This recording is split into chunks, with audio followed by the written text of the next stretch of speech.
আসসালামু আলাইকুম। শাকিব খানকে জড়ায় ধরছে এয়ারপোর্টে আলেকজান্ডার বো। দেহি আলেকজান্ডার বো শাকিব খানকে নিয়ে সারা বছর সমালোচনা করে গেছে। কখনো বলছে শাকিব খান শুধু নিজেরটা চিন্তা করছে, নিজের কিভাবে টাকা পয়সা আয় করবে সেই চিন্তা করছে, চলচ্চিত্রের চিন্তা করে নাই। কখনো বলছে শাকিব খানের জন্য সিনেমা হল খুলছে, কখনো শাকিব খানকে চ্যালেঞ্জ ছুড়ে দিছে, পারলে ঈদ ছাড়া সিনেমা রিলিজ করে দেখাক। মানে অনবরত যখন যেখানে মাইক পাইছে, যখন যেখানে ইন্টারভিউ দিছে, শাকিব খানকে নিয়ে একটা খোঁচা দিয়ে আসছে। অথচ এই শাকিব খানের চাইতে আলেকজান্ডার বোর একটা সময়ে অনেক ডিমান্ড ছিল।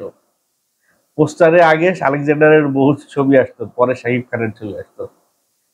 ছিল একটা সময়, সেই সময়টা আসলে সে ভুলতে পারছে না। সেই সময়টা থেকে সে বেরোতে পারছে না। সেই সময়ের জেলাসের কারণে সে আসলে শাকিব খানকে নিয়ে এত সমালোচনা করছে।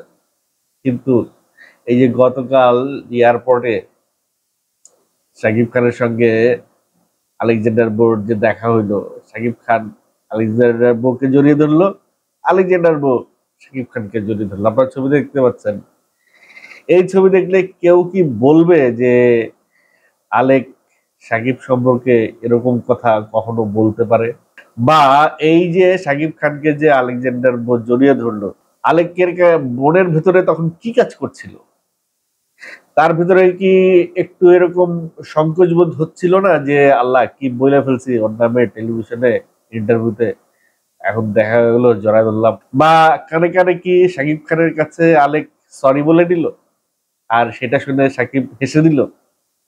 অনেক কিছুই তো হইতে পারে, ওইখানে তো আর আমি ছিলাম না। তবে আসলে দীর্ঘদিনের যারা সহকর্মী, দীর্ঘদিন যাদের সঙ্গে একসঙ্গে কাজ করেছি, আপদে বিপদে পাশে ছিলাম, পাশে থাকবে, ছিল, থাকবে, তো তাদেরকে নিয়ে সুযোগ পেলেই যখন একজন একটু অফ সিচুয়েশনে যাবে, অফ পজিশনে যাবে, সুযোগ পেলেই তাদেরকে নিয়ে সমালোচনা করে আবার সে একটু হাইলাইটেড হবে।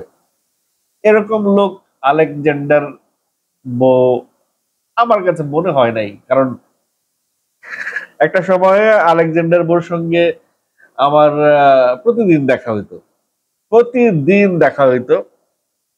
একটা মাস বা ২টা মাস এরকম প্রতিদিন দেখা হইতো। আপনারা একটা সংবাদ শুনেছেন, মানে খেয়াল আছে কিনা আমি জানি না। সেলিব্রিটি ক্রিকেট লিগ নামে একটা, যখন ফার্স্ট এই যে রিসেন্ট যে মারামারি হলো, সেলিব্রিটিরা খেললো, মারামারি করলো পরিচালকের সঙ্গে আর্টিস্টরা, ওইটা না। ওই যে রাজদীপ কান্নাকাটি করলো, ওইটা না। এর আগে প্রথম ধাপে সেলিব্রিটি ক্রিকেট লিগ যখন শুরু হইলো, তখন ওদের উদ্দেশ্য ছিল যে বোম্বের হিরোদের সঙ্গে, মানে ইন্ডিয়ার সেলিব্রিটিদের সঙ্গে, বিশেষ করে সালমান খানও নাকি সেটা থাকবে। এই যারা যারা ড্রেসের যে মালিক, সে এই ধরনের টোপ ফেললো যে ওদের সঙ্গে ক্রিকেটের ফ্রেন্ডশিপ ম্যাচ হবে। তো আমাদের দেশের কিছু সেলিব্রিটিদের নিয়ে একটা টিম অ্যারেঞ্জ করা হলো। সেখানে অনেককেই সিলেকশন করলো, কেউ স্বেচ্ছায় আসলো, যারা ভালো করবে তাদেরকে নিয়ে একটা টিম হবে, জাতীয় একটা ন্যাশনাল টিমের একটা কোচ দেওয়া হইলো। সেখানে শহীদুজ্জামান সেলিম, আফরান নিশো, আমি, শুভ্রদেব, আসিফ ভাই, আসিফ আকবর, তারপরে সিনেমার আসিফ, তারপরে আলেকজান্ডার বো, আরো অনেকে, সঙ্গীত শিল্পী ওই যে নীরব, সঙ্গীত শিল্পী ওই ইয়েটার নামটা ভুলে গেছি। ওর সঙ্গে তো আমার খুব একটা ঝামেলাও হইলো ওইখানে। তো যাই হোক, অনেকে মিলে আমরা প্র্যাকটিস করতাম রেগুলার। তো রেগুলার ওইখানে আলেকজান্ডার বউ আসতো, শাকিব খানও সেখানে ছিল। তো শাকিব খান ওইভাবে প্র্যাকটিসে আসে নাই। তো সব মিলিয়ে দেখা গেল যে অনেকটা সময় আলেকজান্ডার বউর সঙ্গে আমার স্পেন্ড করতে হয়েছে বা হয়েছে, দেখা সাক্ষাৎ হয়েছে, কথাবার্তা হয়েছে। খুবই ভদ্রলোক, খুবই ভদ্রলোক। তো সেই লোকটা কিভাবে শাকিব খানের বিরুদ্ধে গিয়ে এইভাবে সমালোচনা করলো টেলিভিশনে, সেটা আমি পরে বুঝতে পারিনি। কোনোদিন আবার যদি দেখা হয় সামনাসামনি, মাঝখানে একদিন দেখা হয়েছিল কিন্তু খুব অল্প কথা হয়েছে। আবার যদি কখনো দেখা হয় সামনাসামনি জিজ্ঞেস করবো কেন হঠাৎ আপনি এই ধরনের কথা বললেন বা কি বিষয়ে। কিন্তু তার সঙ্গে না এই কথাগুলো যায় না। তারপরে সেই কথাগুলো যে বলছে এটা তো রেকর্ড আছে, তাই না? এটা তো সে আর অস্বীকার করতে পারবে না। বিভিন্ন চ্যানেলে এগুলা ভাইরাল হয়ে গেছে, এগুলো সে অস্বীকার করতে পারবে না। কিন্তু পরবর্তীতে সেগুলো নিয়ে আবার কারো কাছে ক্ষমাও চায় নাই যে আমার ভুল হয়ে গেছে, এই কথাগুলো বলছি, এই কথাগুলো বলা আমার ঠিক হয় নাই। বা শাকিব খানের সঙ্গে শাকিবকে নিয়ে এই কথাগুলা সে নিজে একটা লাইভে এসে বলতে পারতো, বা কোন একটা চ্যানেলে আবার বলতে পারতো, আবার যখন ইন্টারভিউ দেয় সে ধরনের কিছু কথা সে বলে নাই। বা শাকিব খানের সঙ্গে তার দেখা হয়েছে কিনা, দেখা হইলে সে এই ধরনের কথা মানে বলে নিছে কিনা যে আমি সরি, আমি এই ধরনের কথা বলে ফেলছি। যেমন আমার কিন্তু রায়হান রাফিকে নিয়ে অনেক সমালোচনা করতে হয়, অনেক সমালোচনা করতে হয় রায়হান রাফিকে নিয়ে। রায়হান রাফি আমার খুব কাছের একটা ছোট ভাই, তার সঙ্গে আমার এই যে এই বাসাতেই রায়হান রাফি, আমার বাসাতেই রায়হান রাফি অনেকবার এসেছে। আমি ওর বাসায় অনেকবার গিয়েছি, ওর বাসায় খেয়েছি, থেকেছি, আমার বাসায় রাফি থেকেছে, এরকম একটা রিলেশন। তো সেই জায়গা থেকে ওকেও কিন্তু আমার সমালোচনা করতে হয় এবং ওর সঙ্গে আমার দেখা সাক্ষাৎ হয়। তখন আমি বলি যে রাফি, যেহেতু আমি একটা চ্যানেল কন্টেন্ট ক্রিয়েট করি, তো অনেক কথা বলতে হয়, তুমি এগুলো মাথায় নিও না বা রাগ করো না। যদি রাগ হয় বা কোনো দুঃখ হয় তাহলে সরাসরি আমরা বললো। তো রাফি বলছে না না ভাই ঠিক আছে, আপনি আপনার মতো করে করেন, আমি বুঝি এগুলো চ্যানেল চালাইতে হলে বলতে হয়। তো এই ধরনের রাফির সঙ্গে আমার একটা মিউচুয়াল কথাবার্তা হয়ে আছে।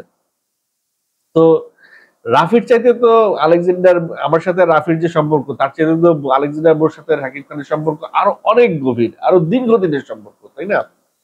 তো ওই সম্পর্কের জায়গা থেকে আলেকজান্ডার বো যদি কিছু কথা বলে ফেলে, আর সে যদি আমার মতো করে শাকিব খানকে ম্যানেজ করে রাখে, তাইলে তো কোনো ব্যাপার না। তারা তারা তো ঠিকই আছে ভাই, মাঝখান দিয়ে আমরা এত কথা বলে লাভ আছে? দেখেন এয়ারপোর্টে একজন আরেকজনের কত সুন্দর আলিঙ্গন করে মানে জড়ায় ধরছে, দেখা হয়েছে, সেই পুরনো বন্ধুত্ব দেখলে বোঝা যায় ভাই দীর্ঘদিনের বন্ধুত্ব, এ বাঁধন যাবে না ছিঁড়ে, এই টাইপের বন্ধুত্ব। তো আরো একটা বিষয় আমি খেয়াল করলাম যে শাকিব খানকে নিয়ে এই পর্যন্ত যে বা যারা যত সমালোচনা করুক, যত ব্যাকবাইট করুক, যত পিছে কথা বলুক, শাকিব খানের সঙ্গে দেখা হইলে কিন্তু তারা কিন্তু শাকিব খানের সামনে আর ওই ওই ওই ইমোশনটাই তারা থাকে না, তখন উল্টা ইমোশন হয়ে যায়। তখন শাকিব খানই তার কাছে সবচাইতে প্রিয় বস্তু। আর শাকিব খানেরও একটা গুণ আছে ভাই, তাকে নিয়ে যে যত খারাপ কথাই বলুক না কেন সবাইকে সে বুকে জায়গা দেয়, সবাইকে সে বুকে জড়ায় ধরে নেয়। আমার প্রতি সে কোনো রাগ রাখে না, দুঃখ রাখে না, ক্ষোভ রাখে না। এই পর্যন্ত এমন কোনো ঘটনা শুনলাম না যে যে ঘটনাটা শাকিব খান প্রতিহিংসা পরায়ণ হয়ে ঘটিয়েছে। এমন কোন নায়কের ক্যারিয়ার ধ্বংস করে দিয়েছে, এমন কোন নায়কের ছবি সে কাইরা নিছে, এমন কোন নায়িকাকে সে বাদ দিয়ে দিছে, এমন কোন নায়িকাকে সে মানে এরকম প্রতিহিংসা পরায়ণ যে ওকে শাকিব খানকে নিয়ে দুইটা বাজে কথা বলছে, ওরে আর কোন সিনেমায় আমার কোন সিনেমায় থাকবে না, ওই নায়ক আর আমার কোন সিনেমায় থাকবে না, ওই নায়ক আর কোন সিনেমা করতে পারবে না, ওই নায়ককে ব্যান করে দিব, ওকে বসায় দিব, এই ধরনের কোন প্রতিযোগিতায় শাকিব খান কখনো ছিল, এই ধরনের কোন সংবাদ এখনো পর্যন্ত আমি পাইনি। তো সেই শাকিব খানের এটা আসলে বিশাল বড় একটা গুণ। এই গুণের কারণে দেখা গেছে এর আগেও দেখছি অনেক নায়িকারা দেখছি যে নাক ছিটকাইছে শাকিব খানের নাম শুনে, বা শাকিব খানকে নিয়ে অনেক বাজে কথা বলছে, শাকিব খানকে বলছে যে শাকিব খানের সাথে অভিনয় করলে নাকি বাচ্চার মা হয়ে যেতে হবে। সেই নায়িকারাই আবার শাকিব খানকে যখন সামনে পাইছে দৌড়ায় গেছে সেলফি তোলার জন্য, দৌড়ায় গেছে একটা কথা বলার জন্য, তার পাশে যেয়ে দাঁড়ায় দুইটা কথা বলার জন্য। তো এই যখন সিচুয়েশন, তখন শাকিব খানের নিয়ে এত কথা বলার দরকার কি ভাই? আজ হোক কাল হোক যখন সামনে পড়বে, একই জগতেই তো কাজ করেন আপনারা সবাই, তাই না? মিডিয়া জগৎ। আজ হোক কাল হোক সাকিবের সামনে তো পড়তেই হবে, আজ হোক কাল হোক সাকিবের সামনে তো দুইটা কথা যে বলতেই হবে, বা একটা একটা প্রজেক্টে একসঙ্গে কাজও হইতে পারে। তো শুধু সাকিব না, আমরা একজন বিনোদন কর্মী আরেকজন বিনোদন কর্মী সম্পর্কে এ ধরনের কথা কেনই বা বলবো? আর এই যে ছবিটা, এই ছবিটায় সবচেয়ে বড় যে বিষয়টা সেটা হচ্ছে যে ছবিটায় শাকিব খানের লুক, এই যে ঘন দাড়ি, লম্বা দাড়ি, একেবারে প্রাকৃতিক দাড়ি, এই দাড়ি শাকিব খানের আজ পর্যন্ত কেউ দেখছেন? এই দাড়ি শাকিব খান আজ পর্যন্ত কোনোদিন রাখছে? এত বড় দাড়ি কোনোদিন রাখছে? এই দাড়ি আরো বড় হবে। এই দাড়ি একটা শেপে আসবে, একটা ফ্রেমে, মানে একটা ফর্মে আসবে আমার মনে হচ্ছে, এবং সেটা হবে বরবাদের লুক। শাকিব খানের লুক, শাকিব খান বরবাদের জন্য বোধহয় এই দাড়িটা রেখেছেন। আমি জানি না, আমার সাথে এখনো আহ চলো এই বরবাদ সংশ্লিষ্ট কারোর সাথে কথা হয় না এই বিষয়টা নিয়ে। তবে শাকিব খানের হঠাৎ করে এত বড় দাড়ি রাখা এবং সেই দাড়িকে ক্যারি করা, এই বিষয়টা বরবাদের লুক ছাড়া আমার কাছে অন্য কিছু মনে হচ্ছে না। আর যদি বরবাদের লুকই হয় এটা, শাকিব খানের যদি এটা বরবাদের লুকই হয়, তাহলে এই লুক দিয়ে বোঝা যাচ্ছে শাকিব খান আসলে মানে কোন লেভেলের একটা লুক নিয়ে আসতেছে, কোন লেভেলের এগ্রেসিভ একটা লুক নিয়ে আসতেছে। আপনারা তামিল সিনেমায় দেখেছেন এক একটা হিরোর, যেমন কেজিএফ এর কথাই বলি, ইয়াসের যে দাড়িটা দেখছেন, অরিজিনাল দাড়ি, ওটা কিন্তু বসানো দাড়ি না। কেজিএফ এর ওই ক্যারেক্টারটা করার জন্য তার এই দাড়িটা গ্রো করতে হয়েছে। বরবাদের যে ক্যারেক্টারটা শাকিব খান করছেন, হয়তো সেই ক্যারেক্টারটা করার জন্য শাকিব খানের এই দাড়িটা গ্রো করতে হচ্ছে। তুফানে শাকিব খান একটা চুল ইউজ করছে, এটা তার অরিজিনাল চুল না। অরিজিনাল চুল হলে সেটাকে মানে একটা আর্টিফিশিয়াল চুল আর একটা অরিজিনাল চুল। অরিজিনাল চুল হলে যেটা আরেকটু ওটাকে আরো ক্যারি করা যায়, ওটাকে নিয়ে আরেকটু নাড়াচাড়া করা যায়, আরেকটু ওইটার উপরেই আর একটা ক্যারেক্টারাইজেশন হইতে পারে। কিন্তু যখন অরিজিনাল চুল না হয়, ফেক হয়, তখন ওইটাকে কিন্তু আড়াল রাখতে হয়। ওটা যে ফেক, ওটা যেন বোঝা না যায়, সেজন্য ওই দিকে বেশি নজরই দেওয়া যায় না। শাহিদ খানের এই দাড়িটা যখন অরিজিনাল, তখন এই দাড়িটারই একটা কারিশমা থাকবে সিনেমার ভিতরে। এই দাড়িটা নিয়ে যেমন পুষ্পায় এই যে এইভাবে একটা একটা সাইন দিয়ে গেছে, পুষ্পা ঝুঁকে জ্ঞান হেই সালে, এই যে একটা সাইন দিয়ে গেছে আল্লু অর্জুন, এই সাইনটা দেওয়ার জন্য তার ওই দাড়িটা ইম্পর্টেন্ট ছিল। তো হয়তো এরকম কোন সিগনিফিকেন্ট সাইন চলে আসতে পারে বরবাদে শাকিব খানের এই দাড়ি নিয়ে। এই জন্যই একটা ন্যাচারাল দাড়ি শাকিব খান সেখানে রেখেছে, এই জন্য সেই দাড়িটা তো বড় করছে। হয়তো এই দাড়ির একটা কোনো মাজেজা আছে এই বরবাদ সিনেমায়। তবে সব মিলিয়ে শাকিব খানের যে লুক আসছে এই দাড়িতে, মাইন্ড ব্লোয়িং ভাই, মাইন্ড ব্লোয়িং, উড়িয়া যাবে। প্রিয়তমায় শাকিব খানের ওল্ড গেট আপে শাকিব খান যেরকম ধামাকা দিয়ে দিছে, এই দাড়ি দিয়ে শাকিব খান বরবাদে আর একটা গেট আপ নিয়ে আসবে, যেই গেট আপে একেবারে উইরা যাবে সব, একেবারে তুফানের বাপ হয়ে যাবে বরবাদ।